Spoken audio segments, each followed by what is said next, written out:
Hello everyone, কেমন আছো সবাই? আশা করছি সবাই খুব ভালো আছো। আর দেখো আমি ব্যাঙ্গালুরু চলে এসেছি। আর ব্যাঙ্গালুরু আজকে আমার প্রথম দিন। আর আমি সকাল সকাল উঠে পড়েছি, কারণ মা আর বাবু সকাল 6টায় চলে যাবে কাজে। তো আর আমি বাড়ির কাজগুলো একটু একটু করে সব করব। তো ভাবলাম তোমাদেরকে সবটা শেয়ার করি। এখানে একটা ছোট্ট ভাড়া ঘরেতে আমরা থাকি, ওটাকে এখন গুছিয়ে পরিষ্কার করে রাখতে হবে। আর মা নেই, কাজে গেছে, তো আমাকেই করতে হবে। আর বোন এখন ঘুমিয়ে আছে। তো তোমরা আমার ভিডিওগুলো দেখো, চ্যানেলটাকে সাবস্ক্রাইব করো। আমার নতুন চ্যানেল, কন্টেন্টগুলো আমি ঠিকঠাক এডিট করতে পারছি না, বুঝতেই পারছো। তো সবাই একটু সাপোর্ট করো প্লিজ।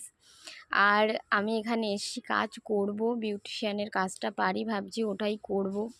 তো এসেছি এক্ষুনি, 2-3 দিনের মধ্যে তো সম্ভব নয়, তো যোগাযোগ করছি, পেয়ে গেলে কাজ করব।